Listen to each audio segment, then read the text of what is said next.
Welcome back to another episode of Pole Obsession with the beautiful Elizabeth Domazet and me, Felix Kane. We have a very special guest today, one of my very oldest friends. It's Jamila Deville. And also, I'm back. Yay! So, We did it. Welcome, Jamila. Thank you so much for joining us. Thanks for having me. Our absolute pleasure. All right, I've got so many questions. Elle, what about you? Where should we even start? I don't even know. I know I have so many questions as well. Well, I just want to start at the beginning. How did you even get into pole? I mean, it's a lot of years ago now, but I think everyone's interested in it because it was so many years ago, and pole wasn't what it is today. Now you just need to go take a class to get into it or know a friend. But back when you started, that wasn't a thing. So how did you start? Yeah, that goes way back and it's a long story. I guess as a child I was dancing, so that was my physical background. And then as a young adult, I was curious about different forms of movement. So I kind of branched out and tried all these different things. So it started like acrobatics.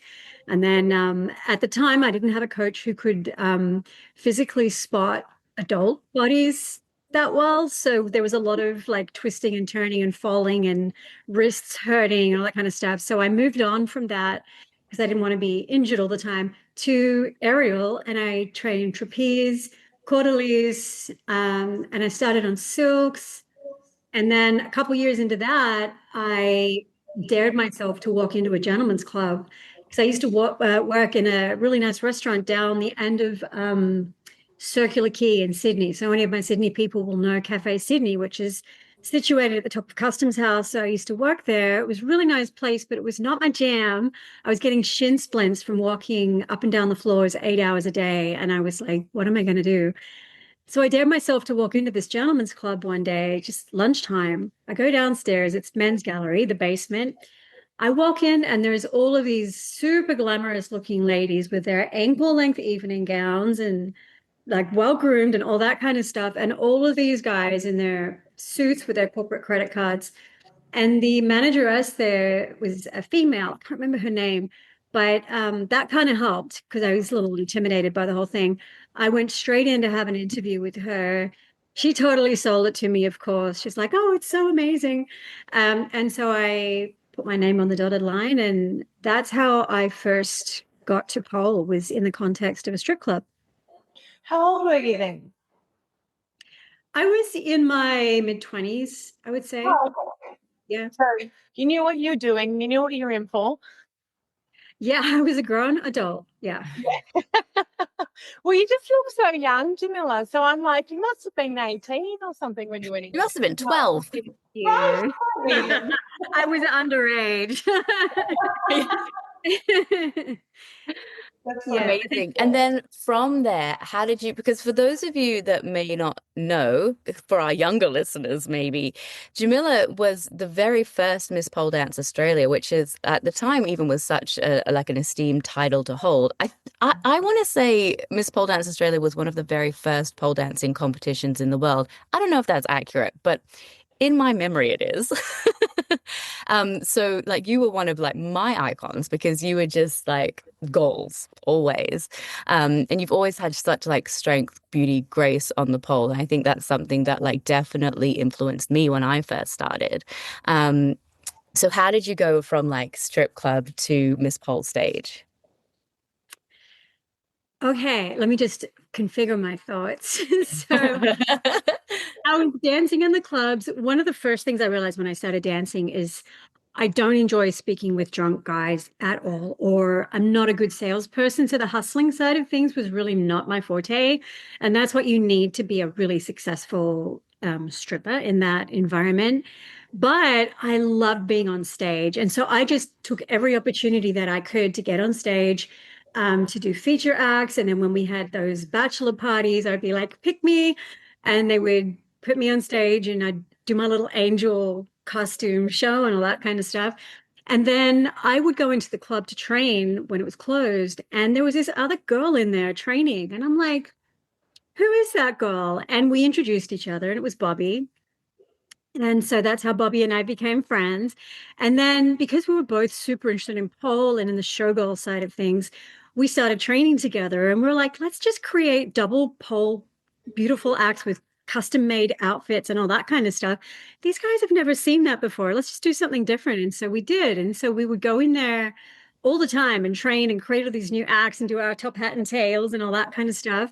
And it was so much fun. And then on the weekends, so like I think Fridays and Saturdays, there was always a midnight show, like a feature show at and Men's Gallery had 3 clubs.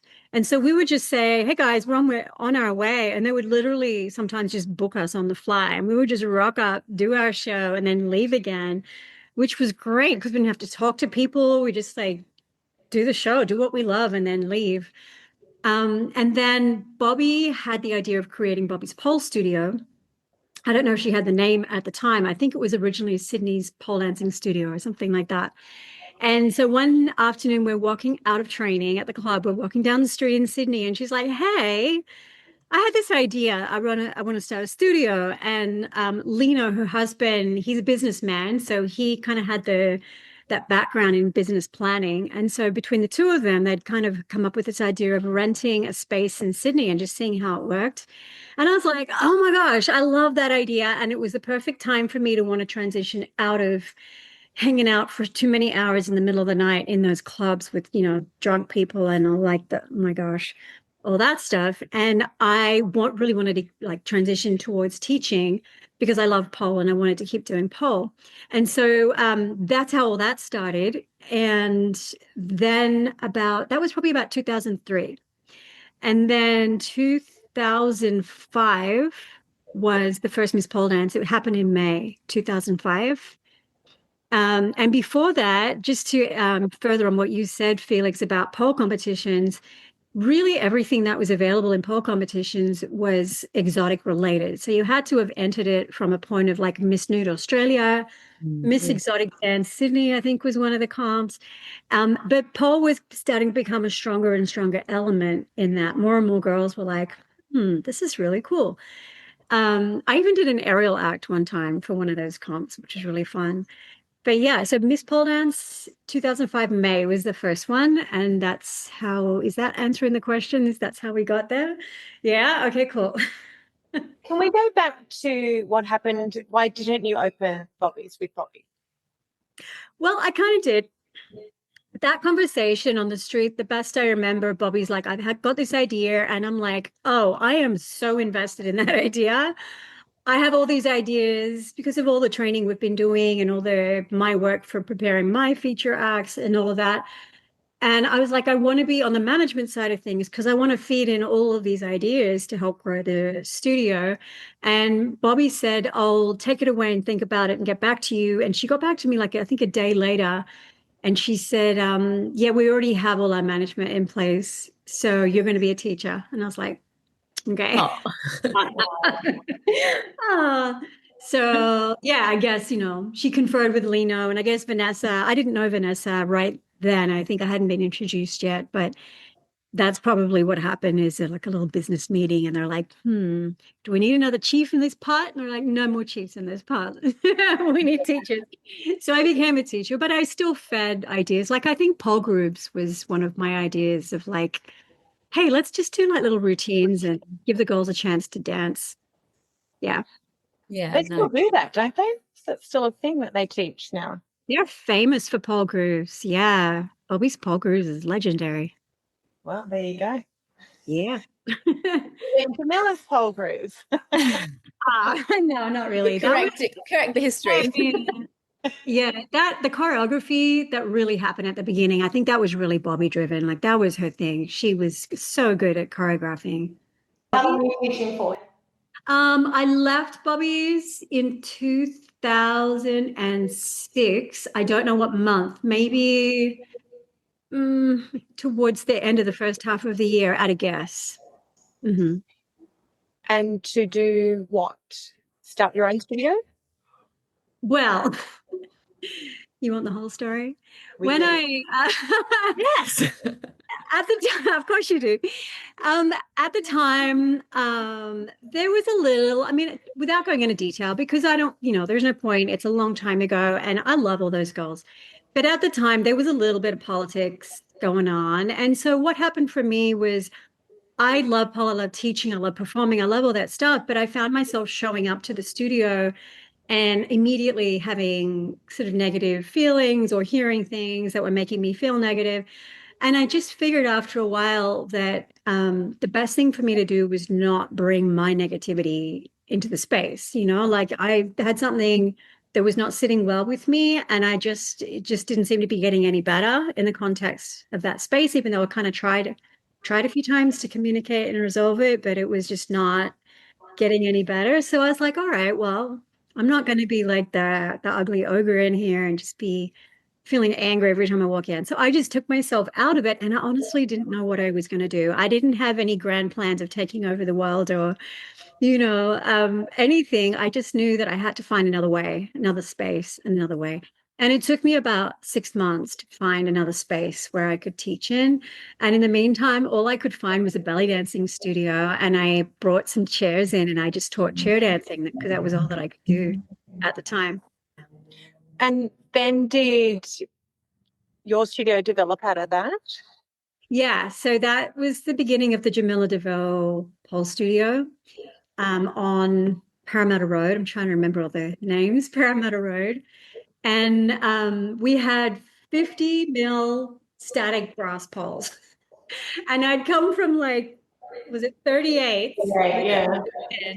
and I had all my technique and my skills and everything developed for that. And then all of a sudden I'm on a 50 mil static brass pole. So that was super challenging. Yeah. You won't remember this, but many, many years ago, it must have been, I think it would have been 2009. I came down from Canberra to be specially taught by you with a group of Canberra girls. And you would, and I had all these pictures, and I was like, I basically just wanted to look like you, really. And I showed you all these things, and you're like, oh, we can do that. And then you were like, oh, are you sure that you're that level? And I'm like, yes, I can do this. I can do this. I don't, you probably would never remember that. But yeah, we would drive down from Sydney, yeah, just to be specially taught by you. Oh, that's so cool. I love that. Yeah, Yeah. it was an interesting space. It was a bit spatially challenged, like the poles were a bit close and the Yeah. walls were too close to the poles and stuff, but we made do. We had fun. I was 15-year being very challenging though, because Yes. yeah, because it was stainless as well, yeah. I think they were brass from They, memory. yeah, Yeah. right. So I was just like, oh, this is really big, because I was with 38 as well. Yeah, it's such a challenge, isn't it? When you first go from 38 to 50, you're like, Yeah. I'll just hug it. what do I do? Yeah. Shoulder mounts, a lot of shoulder mounts. Yeah, yeah. Like some things are easier, but some things are impossible. I think it's just like on your legs, it's so much more comfortable, like sits and hangs even, but the hands, it takes so much like training to get the strength in the grip and the forearm where you're like confident as you were on the 38. Totally. Yeah, it's crazy. What was the like driving force or inspiration to go to America? So I had been to the States a couple times touring. So I was touring workshops. I was like Southeast Asia and the States and Europe and UK. And I'd been to the States a couple times and I'd been to like, was it Pole Convention back then? And after a couple times, I came back to Australia and I was reflecting on my trip and I just realized that every time I went to the States, the people that I met and the energy of the people and just the vibe in the States was like driving me and giving me so much good energy. And I just felt like I'd done a lot in Australia and I felt like the next step, like it just came to me really strongly that the next step for me was to put myself in that really big pond over there in the States. And I do just love the people over here as well. Like they're just like, larger than life, full of good energy. So, yeah. Did you close your studio then, or was that part of what Sydney Pole is now? I still had the studio when I left, but I had business partners by that point, and I believe they're the same people who run the studio today. So I kind of tried to be a distant owner, and it's just you can't, you need to be hands-on with the studio. So I ended up selling maybe 6 months to a year later, something like that. Yeah. Yeah. It's so hard to run a studio from afar. Like you really have to be, I think, hands-on. Yeah, you know, Ellie, you're all over the place. Like you're always like, I'm going to this place and now I'm going to that place. Like, you live on the airplanes. I Yeah. literally every 3 days, sometimes on a plane, I've got Yeah, what a videos life. to different states. Yeah. When you first went over to the States, where did you settle first? So I went straight from Sydney to Las Vegas. One of my dearest friends, Fania Monday, lives in Vegas, and I was like, I'm going to go and be a neighbor to my friend.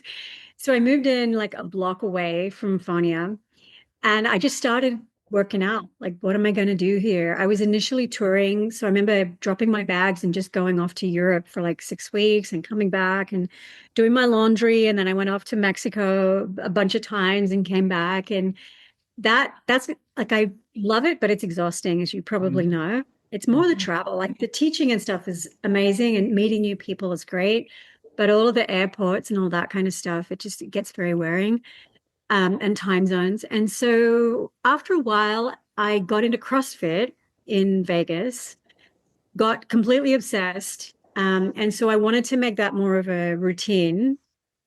So I kind of grounded myself more in Vegas. So I started teaching full time at Shine Fitness. Yeah. And I was there for a long time. And you're still teaching or not teaching anymore? I still teach, but I'm now in Nashville. So Oh, that's right. Of course you are. We had to work out the Nashville time zone. The three time zones of us. Yeah, I know. It was actually quite crazy, wasn't it, to try to get the time that we could do it. Did you yeah. go from Vegas to Nashville? Yeah. So I was in Vegas until 2023.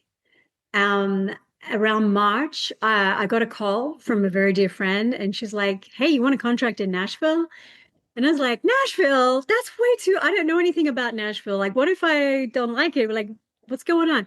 And she said, "Just come out and try." So I came out, saw the show, loved it, got trained up to take her place in the show in a week, which is Wow. crazy.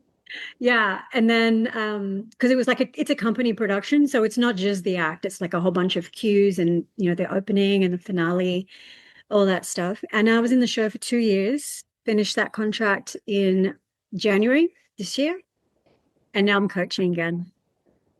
Amazing. So, Nicole, and you still do CrossFit? I'm my own bastardized version of CrossFit.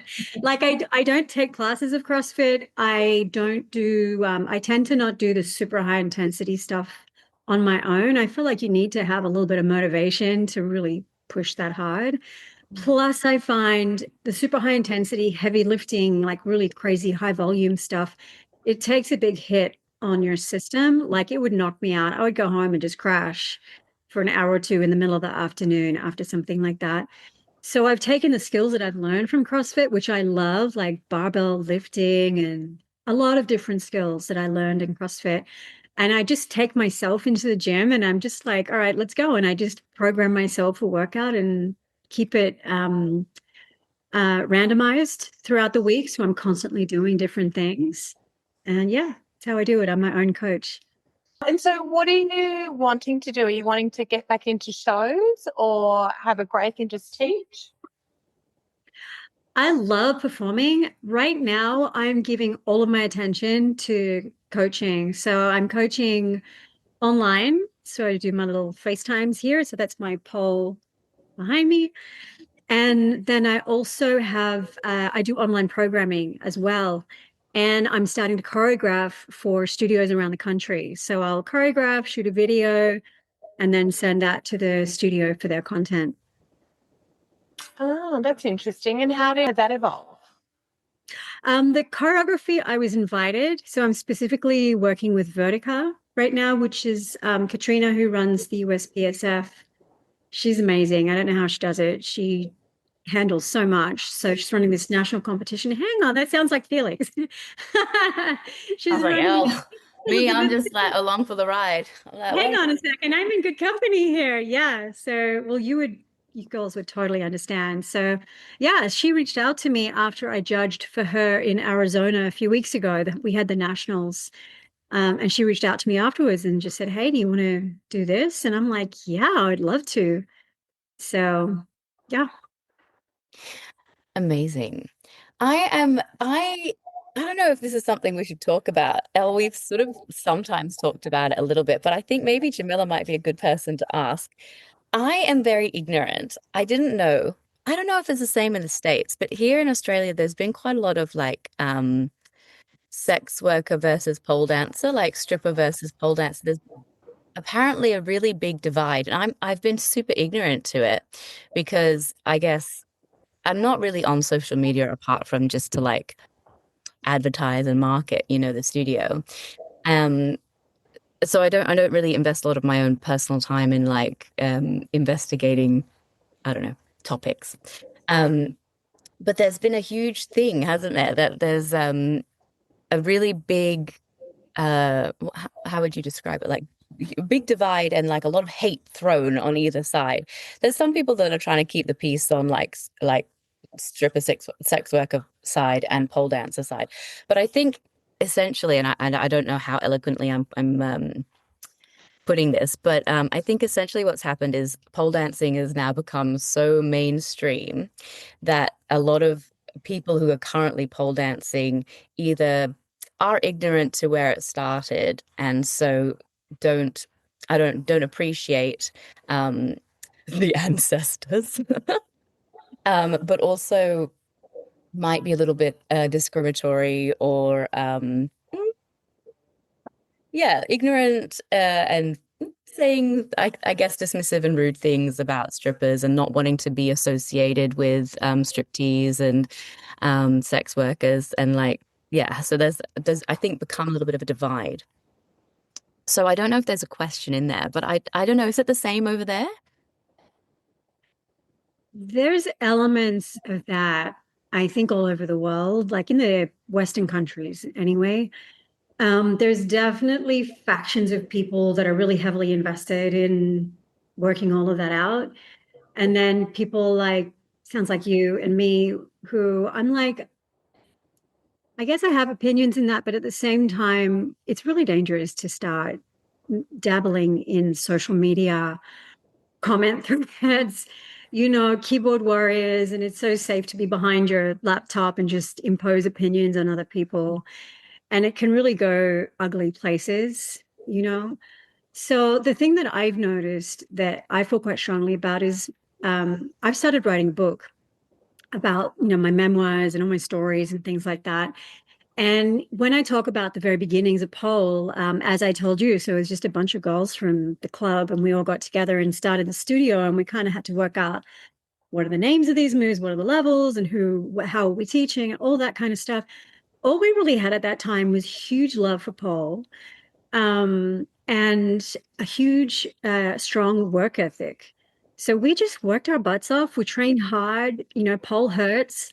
We got bruised. We fell. We, stuck ourselves with stilettos, like all that stuff. Like it's not that glamorous when you're doing all that hard training, but we just loved it and we wanted to share it. And we weren't judgmental about who we would share it with. I think we tried to keep it more female based in the beginning, just for that. It was kind of a cautionary approach, I guess. But what I've seen happen over the years is it's like instead of just keeping to those, it didn't have anything to do with discrimination really at the time. It was about the love of pole. And there seems to be all of these different agendas that start creeping in on the pole industry, and it becomes so dangerous to have any opinion either way, because there's going to be really, as you say, factions of people who are going to jump on you for whatever it is that you have an opinion on. And when we just keep it to pole, you know, and what we do and training and discipline and the love of performing and of sharing an art or a skill or a sport, whatever you want to call it, I think that's when there's so much more joy in it than having to have all these like labels and things. And the one other thing that I notice, I love language. Like I love writing, and I notice like I love listening to accents, and I love learning about the use of language. And one thing I notice that's really dangerous is that when an agenda is trying to creep in on like a society, one of the first and very um, uh, sketchy things that they'll do is they'll start playing with language. And a few years down the track, you look back and you realize that certain words have been completely flipped and then mean completely different things from what they used to mean. Like gender used to refer to, like when you're studying French, I studied French in high school. So gender used to be like the table is feminine. That's a gender. La table, you say la instead of le. But gender didn't refer to a human sexuality, like it was sex with humans. You know what I mean? So the Mhm. words just kind of got like shifted. And then with sex worker that you just said, that one always kind of rings an alarm bell in my head because I'm like, sex. Well, sex is literally like two people intertwined, right? That's sex. Stripping is actually the opposite of that because where I come from, when I learned how to strip, if we went anywhere near a customer when we were stripping, we were fired or heavily penalized. So the whole concept of being a stripper is it being a visual art or visual pleasure in front of a customer. It's not an interaction. Like lap dancing is separate. Like there's some clubs that you can't lap dance. Like in Sydney, you can't lap dance. It's outside of the licensing, whereas other clubs you can. But to me, stripper, it's like striptease. It's like a visual experience. Whereas sex or sex worker, to me, that's like when you're like escorting or, that kind of thing. So for me, like it feels dangerous when the words get enmeshed like that to where we don't know what we're defining anymore. And I know even just saying this is going to raise probably a bunch of comments online about, how dare you, whatever, but it's okay. But that's just for me, I kind of bring it down to the nuts and bolts of language and how do we use language in a way that's clear for everybody to understand. And then beyond that, it's just like, do you love what you do? Like, do you want to come and Paul and share this room with me? And we're going to do some stuff and applaud each other, whatever, all of that stuff. Like to me, that's really where it's at. Yeah, that's so interesting and very like poignant as well because um like having been on both ends of the spectrum, like working in a strip club and then like now there'll be like exactly what you said, like back in the day when we were working and I was working in the clubs a little bit after you and had very similar experience, like hated the hustle, loved the performing. But we would never refer to ourselves as sex workers. Like that just wasn't in the, not that we like would be offended by the terminology, but it just wasn't what we called ourselves. Like it wasn't in the, what is it called? What's the word? What am I looking for? Um, Vocabulary or anything. Like that's just not how we spoke or used the terms. And like things changed and everything. But yeah, so I think it's just so interesting to hear you speak about, yeah, like the love and the joy and just two girls doing what they loved, and wanting to share it with people, and how that's now become something, yeah, dangerous to even talk about. I mean, Mhm. it's sad, I guess, but I think maybe that's just a part and parcel of pole becoming more mainstream and becoming an industry versus like, a small thing, a small underground taboo thing that nobody knows about. Mhm. Do Yeah, for you, sure. Yeah, do back you, then there was all this, much more taboo about pole, as you would remember, Felix. And instead of worrying about that or kind of trying to fight it or demand that people accept us, whatever, we just kept doing what we were doing. We're like it or not, like show up if you if you want to come and play with us, show up. And if not, that's fine. It's all good. We're still going to be doing what we do. Yeah. I think it's great having you both because you've both been in both industries for over, what, 2 decades now. So I think if anyone can speak about it, it's definitely you two. Do you ever find that you're insulted or upset by people who say, no, I'm not a stripper, I don't do that, or it just doesn't bother you? It Not at doesn't, all. yeah. So it doesn't bother me because I was that girl. I was that girl before I started pole dancing. I was like, I said to my mum went and did a pole dancing class, a trial class, and my sister, and I was like, "Oh, pole dancing, isn't that just for strippers?" Like super judgmental. And so people grow, people change, and opinions change. But am I going to judge someone for being wrong? Because I was that girl and I was wrong. So and yeah, I guess. Um, I'm an old enough human to know that I can have opinions that change and that are wrong. And that I'm happy to change my opinion or to be corrected. And I hope that other people are willing to grow as well. 100%. I agree. So never offended by anyone saying anything then? Anything No. at all?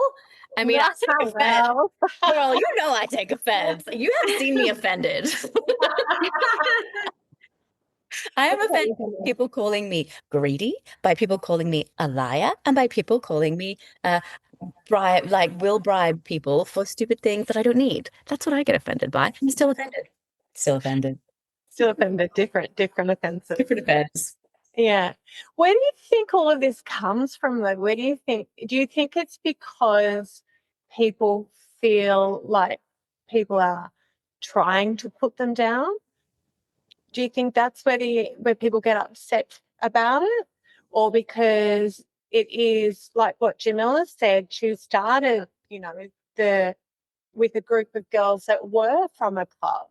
Is it because that people are not acknowledging the roots? I mean, why do people get so upset and why do so many people jump in on it? I think it's just silly in general to be so quick to be offended at Yeah. anything. Like, I'm not offended if people, like Felix, like if someone's like, oh, stripping, I'm like, I mean, I have now that I can look back on my stripping illustrious career, there's some great things. Like, I learned so much about myself, especially through that experience. I don't regret having that experience. But at the same time, there's a lot of darkness in that world. There's a lot that like, it's a hard job. You have to put up with a lot. You have to shield yourself against a lot of negative stuff. And sometimes, you can get yourself into not so great situations, I guess, or, people can be really rude to you or, things like that. So there's pluses and minuses to that world. And so I understand why people who've never been in it, they see a lot of the negative stuff and they have an opinion. But I'm not a personally offended. Like I was a young adult when I was there. I had an experience and then I just kept going. Like I never intended to just stop there and like that was my life. I took what I learned from there and then I just kept moving forwards and creating new things and going places in my life. So it served a purpose. Yeah. Mm. I think a lot of it is, I mean, without seeing any science behind it, it's just my own opinion. I think a lot of it comes from insecurity and not really understanding the world, like, because I think a lot of people who don't want to be associated with strippers either don't know any strippers, never been to a strip club, or maybe never been a stripper, like there's just a lot of hate and passionate hate for something that you don't really know. So I think it is just maybe insecurity and fear of the unknown. Um, and yeah, I agree. Like I learned so much. W- I didn't strip for very long before I got the contract to go over to Vegas. So thankfully it was only 2 years because I was rubbish. I was a terrible stripper. I just liked dancing. Um, but I feel like it is empowering because you can do so many things. And if you can do this thing, why can't you do that thing? If I can stand up naked in front of a room full of people, then definitely I can talk in front of a room full of people, right? That's I think it gave me a lot of confidence, I would say. And yeah, it was an easy job. It was easy money. With hard parts. I mean, yeah, I mean it was you didn't have to do hard things, like there was yucky things that you didn't Yeah. like talking to stupid men.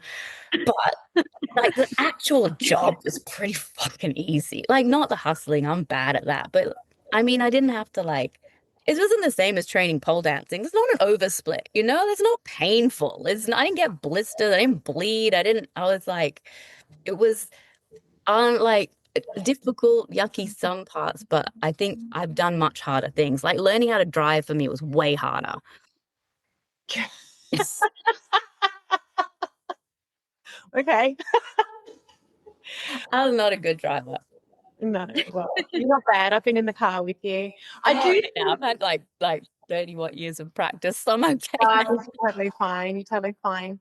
I think coming from so I came from a different world. Like I came in from having 3 kids and, private school mum to, this thing that, is pole dancing. Apparently you get a good body after my third baby, literally why I did it. And then people would say that to me. So me coming from a different point of view, people say, you stripping. I'm like, why do you refer pole dancing to stripping? Like I didn't get it. Like I didn't get it. And where I was in Canberra, the studio that I went to was very fitness based. So we didn't even wear heels. There was no sexy dancing. There was nothing there that associated with it. And then obviously the years and years, I mean, I've been in it for almost 2 decades as well now, how many years I've been in it. And now I have a lot of girls that come to my studio, especially my studio in Melbourne and St Kilda, because there's so many clubs around here and I've got a 24-hour studio. So I have met so many girls that are in the industry that I've never met before. And they're just normal people, like, regular people. A lot of these girls are studying, they're going to uni, they have another job, or some of them that is their only job, and they love the money because it's such easy money compared to, a 9 to 5 where they'd be on a minimum wage.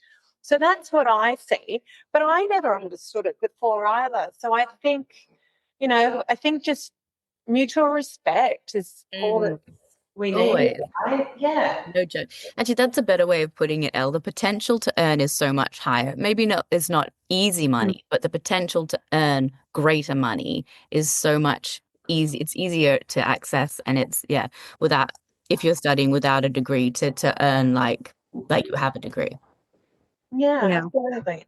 I think it's great. Like I've had some girls when they say to me, "Oh, Elle, I don't know if Melbourne's special or there's a lot of money here. I don't know what's happening, but Elle, I can make $5,000 a night." I'm like, The what? rules are different in Melbourne. The rules are much more girl friendly than like I worked in Melbourne a few times because of the Formula One.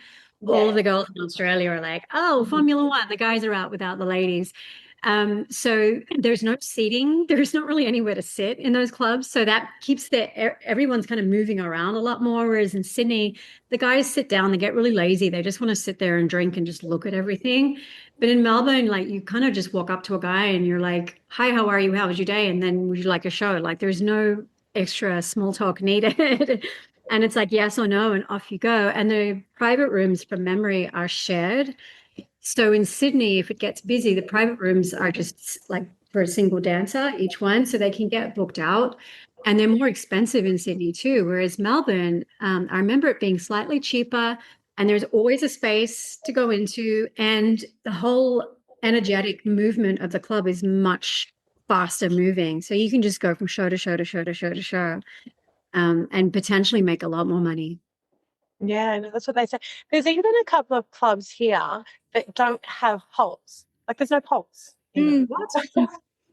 I found that really interesting when some of the girls were telling me, no, Elle, we don't have poles. I'm like, what? Everyone What do you has. mean? Yeah. No, we don't. So It's gone full circle. Now the strippers are like, we don't want to do pole dancing. Right? poles. Oh man. They're too good for us. Oh.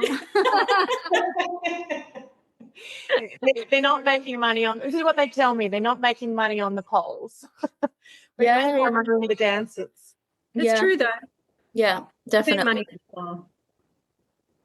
You Yeah. get a good experience though. So, but I think that was the best training I ever had was just because I was very much like you, Jamila. I was just like, I should be on the pole. I love pole dancing so much. So every showcase I could get, if someone didn't want to take their podium, I'd take it because I was like, pole dancing, I want to do it. And I had the energy of youth on my side. Yes. Mm. The days. So, Jamila, what are you most proud of in your career? Hmm. It's a good question. I feel pretty well. I don't have like a thing, let's just say that to start with. But I'm pretty happy with the fact that I started where I started and I took myself on and on and on and left Australia, moved to big old America. Um, was approved by American authorities as a pole instructor to get my working visa. I was like, really? Like, I teach pole? And they're like, yeah, you can come in. And I was like, wow, this is great. And so just the opportunities have just kept opening up because I've just kept pushing forward. So it's probably that overall picture more than any one thing. Yeah. I mean, it's a pretty good career to have, like doing something that you love every single day and being able to make a living off it. It really is. And there are so many doors that you can open with pole. Like you can teach like the ground-based, sexy stuff, choreography. You can be more acrobatic, you can be up in the air, you can compete, you can teach, you can write, you can shoot movies. But like there are so many different things that you can do if you set your mind to it. And where would people find you if they want to coach with you? How do they find you? Or if they want to get choreographies? Yeah, so the best way to find me would be either through my website, which is jamilla.com.au, or my Instagram would be my most used social media, and that's just at Jamila. Wow, that's a great Yeah. handle. Thanks. I had another question and that's gone out of my brain. Oh, are you gonna? Did I ask this? Are you thinking to stay in Nashville for the next like however long, or do you have your like next place lined up? That's a really good question. I ask myself the same thing every day right now because the show was what brought me here. And I'm not doing the show now, but I really love like Tennessee. I love the South. I love the people. It's really green. I have squirrels and birds in my backyard and chipmunks, and they entertain me every day. And I have this really cool setup here with my pole and space to train in the house. And I just really love it here, but it's not huge on circus. It's not like there's only one show in town. And so I'm like, stay tuned. I'm not sure yet, to be confirmed. We will start you. And tell me about the book. When can I read this book? Okay, so you can't read it yet. It's in process. It's something that I've known for years that I want to do because every time I start to tell stories about all these things that I've seen and done, people are like, "You have to write a book. There's just too much." And um, the idea, the concept of writing a book, if you don't know anything about the process, it's just overwhelming. Like you're like, okay, but how am I going to publish and what like there's so much to the process of creating a book that you really need help. And I ended up meeting a lady who mentors authors. So she's an author and she mentors. And I've been working with her, which has really helped me because she knows the process. She's been through it and she's kind of guiding me. So I'm just down to the nitty gritty of actually writing it now. So I don't know yet when. We're going to try to do a traditional publishing process, which means it's going to take a little bit longer than if I just went and self-published. But stay tuned. Hopefully, in the next 6 months or so, you'll see some more about that. I mean, that's not that long away. No. I mean, I hope. Maybe like 5 years. No, no, my God. Awesome. No. Oh my Yeah. gosh, that's so exciting. Yeah. Exciting. Yeah, I'm thrilled. Oh God. So good. I wanted to ask you one thing that Jessie has always said to me. So Jessie, obviously, who owns Expol, she always tells me that you could have been a doula. Tell us about that. I love her so much. She has just tried to push me in that direction. Not now, but back then. I was in Sydney and it was when she had her first baby. And she really needed some extra support during that time. And I didn't know anything about it. I'd never had kids, but I just wanted to step up and be there for her because I just felt like she needed that. And so I was like, Jessie, if you want any assistance or a birth buddy or whatever, I'm here for you. And she ended up taking me up on the offer, and we went and did a weekend course together. It was called Calm Birth, and we learned how to breathe and be calm and facilitate a better birthing process. And then I was with her for that birth, which was amazing. And Wow. then, yeah, and then at the end of that whole thing, she just said to me, Jammy girl, she's like, you have a talent for this. You have to look into it. There's this thing called doulaing. So a midwife is obviously a medical birth assistant for birth. And a doula is a non-medical birth assistant. So they're just there for anything else that you need, emotional support, sometimes just being in the room with you so you know that there's somebody else there with you. And I guess for anyone who's been through childbirth like yourselves, you know that that can make a huge difference. Apart from the trained staff that might be hovering around you, it's just nice to have like a friend or a sister or just someone there, like holding your hand or like keeping you cool or whatever it is. And so I went and did this training, a 20-week training, and I completed the 20 weeks. I was supposed to do 3 trainee births. I did 2 of them, and I just had my heart broken by then because mainly because of the amount of intervention happening in the hospital setting. And because of my training, I knew how to recognize like an actual emergency versus a claim emergency. Like we have to do this because it's an emergency. And I was supporting these moms, and both of them had their partners with them, and they were great. And they were doing so well. And what I witnessed, and this is just my personal opinion, and I'm not naming hospitals or people or anything, I just witnessed a lot of heavy-handed condescension from the hospitals that took away the confidence of those women and kind of forced them into things that they might not have chosen if they'd been left to their own devices. And I can't speak for medical staff. Like, who am I to know, what was needed or what was not?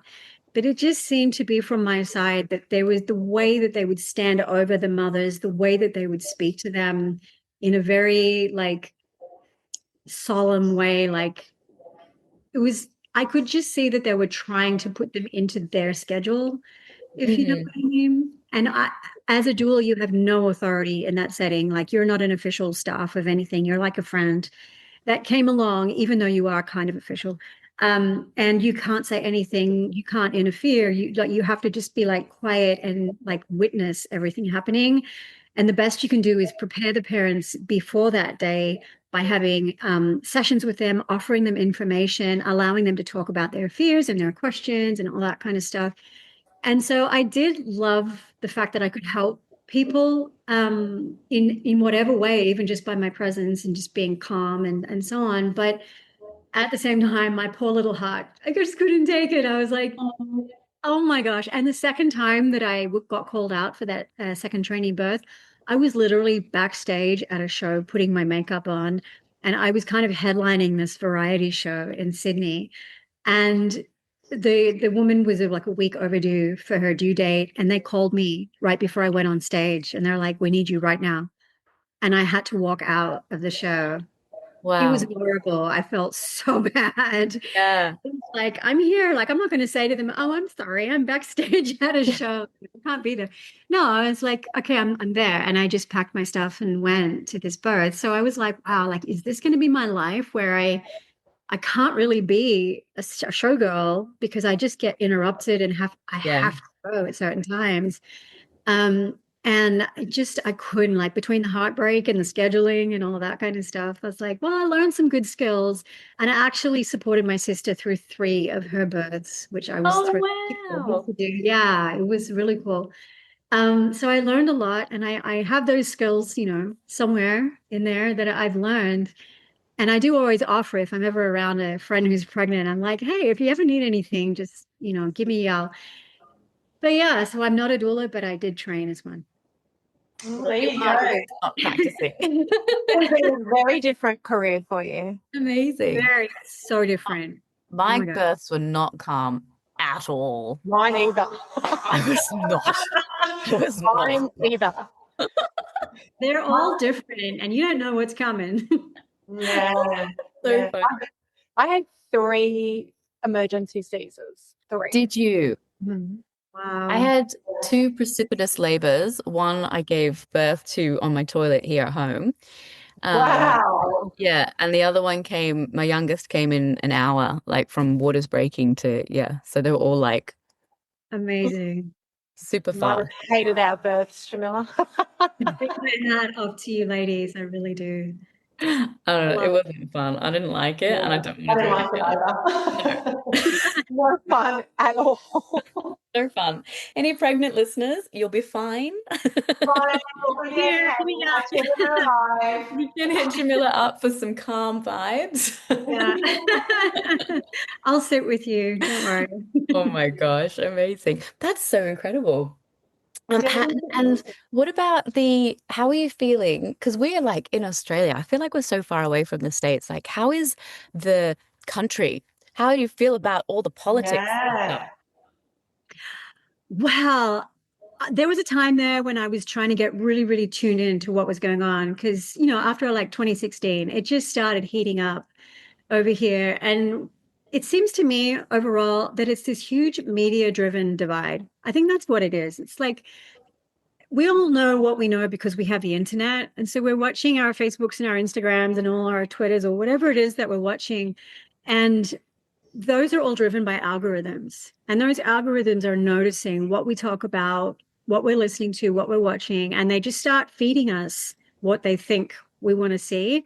And so I think people get in this bubble where they're just surrounded by similar information from all these different sources, and it makes it sound like that's what's going on. And I think that's really dangerous. It's kind of like, that poll conversation that we were talking about before. Yeah. It just kind of starts accelerating and snowballing. And maybe there wasn't really any need for us to get so upset about everything. It's cool. We're all just here to poll. And same thing with the world out there. I think there are some bigger questions that definitely need answering, but I think we're being trained to look at the wrong things. So we're Mm, being trained to go, are you on the left or are you on the right? Are you for this policy or are you for that policy? And while that's all real, I think there is some like bigger things going on that maybe are more important and some things we just can't control because, that political world, like, I mean, we can vote, but there's not really a whole lot. Like if you don't have a lot of money and, power and all that kind of stuff, like you're not really making that big of a splash in that world. So, but I think it's important to really take care of what's right in front of you. That's what I think. So if you have a family or if you like running a studio and you have people that you're taking care of in the studio or you have your group of people, I think that's where it starts rather than trying to fix that stuff out there that you're not really going to make a difference in. It's like just start with what you've got in front of you. that's One thing great. I've always wondered about America is the healthcare system. Has that ever affected you? Because in Australia, we're really lucky with the Medicare and we've got bulk billing still in some places. But what I've heard, let me know if I'm wrong, is that it's just so expensive there. So it's just really unaffordable. And if you get sick, can really send you broke. Is that a thing? It's totally true, but I think there's a flip side to that.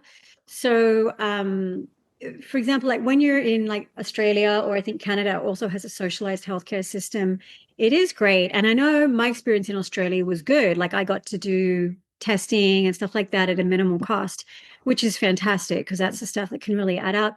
But it's starting to like the more people get in that system and that are all calling on the system, the more you're going to come up against like wait times and you can't choose the person that you want to treat you and all that kind of stuff. In the States, it is hideously expensive and it has failed, I think, a lot of people in that they just can't access medical treatments that they want or they go into really bad debt over things that happen, things like surprises happen. But I think the flip side of it is that there's a whole other like there are some things that are really essential in what we have in our modern medicine that we couldn't live without, life-saving things. But there's other elements of the medical system that I think have alternatives that people have not been allowed to consider before now. And now that people just can't afford that kind of stuff, they're having to look around and see, well, what else is there? And there are so many alternatives and natural remedies and different modalities of healing that you don't have to go to, the big hospital or the white coat doctor to get. So I think there's like a little benefit on the side of all that. Interesting. Good way to look at it. Yeah. Did you want to say anything else, Jamila? Like, is there anything that you want to like cover or um advertise or get out? No, I think we went over. I mean, I have my DVDs They were shot in around 2010. And so if anyone was interested, like what the hell happened to those DVDs, you can go to expolus.com and they have the DVDs of everybody there. And you can find, that's where you can find my DVDs now. Cool. Is it a DVD now, or is it a Yeah, I think it's still online link? What is it now? you would have to check with Expol US as to whether or not there's any like digital downloads with that. I'm not entirely sure to be honest. But yeah, you have to ask Expol US. We will. Absolutely. That was so lovely. Thank you, Jamila. Yeah, thank you girls for having me on. Yeah, and I feel like because I feel like I've seen you like momentarily through my life and through the countries and like never really got a chance to like sit down for an hour and chat. So that's been really lovely. Yeah, likewise. It's been great to spend some time with you. Yeah, and maybe one day we'll get to spend some time in the same country at the same time, like That this, would be amazing. talking to each other. Yeah, right. Reminiscing. Yeah. Oh my gosh, right? We need like a pole dance seniors village where we can, we can have, Can like, you imagine? yeah, Oh man. I can.